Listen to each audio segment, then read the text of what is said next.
Now, Tom O'Brien. Welcome, folks. This is Tom O'Brien of TFNN.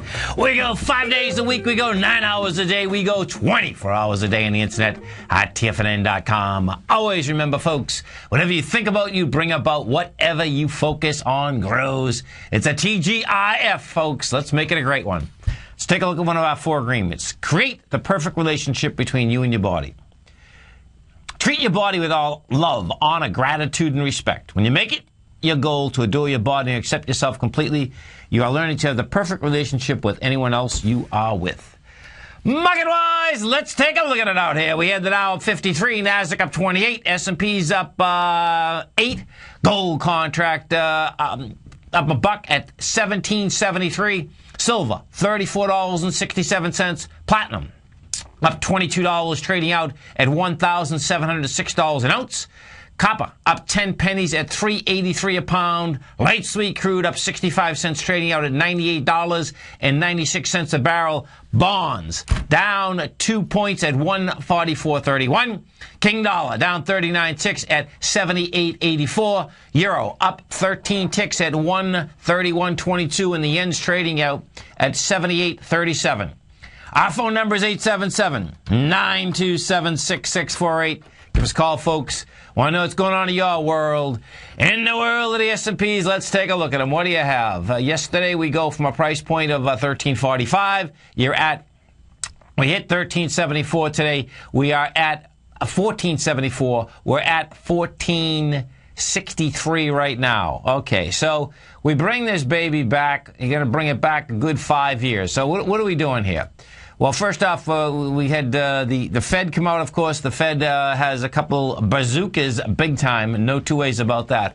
They're going to be buying $40 billion per month in mortgage-backed securities. On top of, folks, what they had already been buying is about $30 billion of them. So they're going to be buying about $70 billion of mortgage-backed securities. S&P, the S&P cash. So what do we do out here? We right now are at the price points going all the way back to the January of 08. Now, we got into let's see, 1474 was the high. So that swing point there is from January of 08. Now, let's go bring up the SPY so you can see the correlation here. We take a look at the correlation of the SPY. So this is what we have.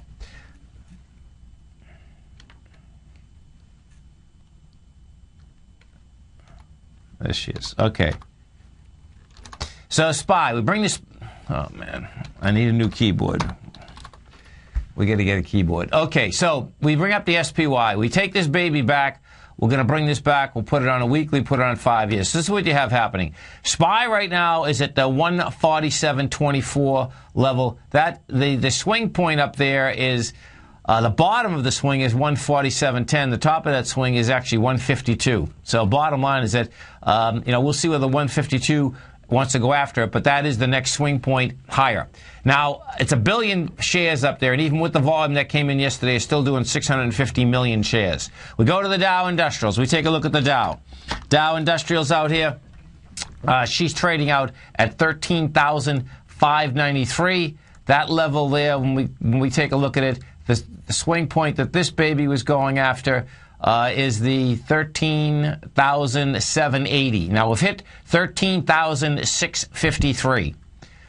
NASDAQ Composite. What we have with the Composite right now is at 3183. We take a look at this Composite. What you have with the Composite, she's to the moon. That's the bottom line, Composite.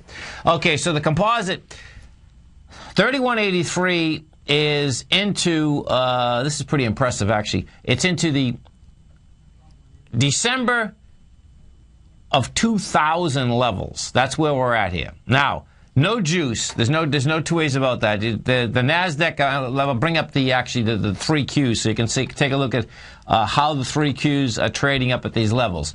So 3 Qs today, if we first put them just on a weekly basis, what you're going to see is that we take out the last swing point we had up there. Last swing point had 216 million shares. We do that with 181 this week. That's the first part. Second part, we bring this back even further. What you're going to see is that the extension is dramatic. There's no two ways about that. This extension here, whether you want to take the lows in 2008 or just this extension right here. Higher highs, no volume. We'll see when that wants to turn around. Now, Russell 2000. Different ball game, folks. This is what you have with the Russell 2000. Russell 2000, 86. I'll use the IWM for it. You're at 8640. Now, what this baby did. Now, this is after stimulus. This is after everything. Russell 2000. What it has done out here is going into. It went over the swing point today. Closed underneath it. Had lighter volume. Did all the above.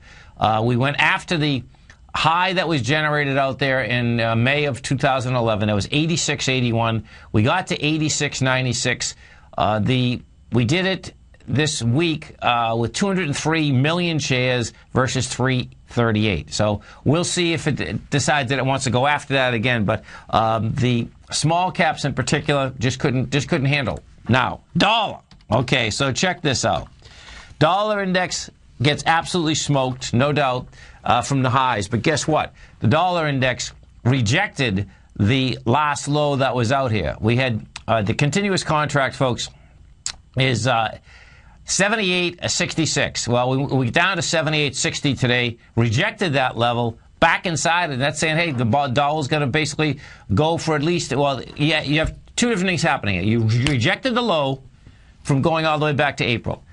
That also is a 100% move of a move, and that's what things like to do, whether down or up. The real question is going to be how much strength does it show coming off this level? Right now, you're at the 78.81, 85. Dollar can run to 81.20 in a heartbeat.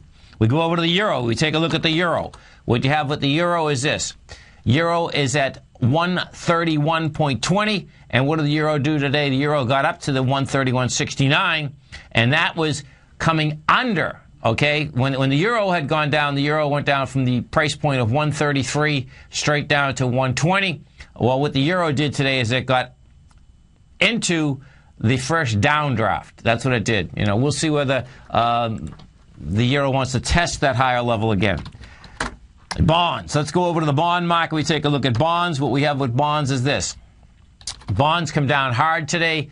We down $2, 491,000 contracts. The last swing point on these bonds were 145.26. You closed at 145. So bottom line, that's saying that number one, it's got to get back inside that range. That is on the shorter term basis. On the longer term basis, we bring this back, and I'll put the continuous contract up. What you're going to see in the continuous contract is that from lows to highs right now, what we've done is that we are over a 50% retracement, which was the 144.24 level. That sets up that, yes, it can get to 142.25. We'll see if that's how it's going to shake out. Fed yesterday, of course, come out with the QE3, and what the QE3 is all about, folks, is basically getting the housing market going. That's the bottom line. They have mortgage-backed securities. They're buying $40 billion a month. When you take the $40 billion a month, by the way, of what they're already doing, the Fed makes up right now. Let me see. I get this number. Well, as of last month, so they bought 65 to 70 billion, and there was only 122 billion that was in the marketplace. So bottom line is that we're going to see less expensive mortgages once again, and I'm a real estate bull extraordinaire. So bottom line, it's to me, housing's already off the bottom. But bottom line is that what you'll see is that you will no doubt see refinancing. You'll see more houses go up because housing is only worth what the signature's all about, folks. That's what it comes down to. Now, Autozone. Who knows what's going on with Autozone, folks? But let me tell you something. This used to be one of the strongest stocks in the marketplace. This little baby, for the market the way that was acting, bottom line, huge expansion yesterday. Well, the stock's down $17.95. Breaks all the lows, breaks them with volume, and we'll see where that's shaking out. But pretty heavy downdraft. This is Tom O'Brien. This is TFNN. You stay right there, folks. We're coming right back. We had the Dow up 53, Nasdaq up 28, S&P's up 9. We're going to be right back.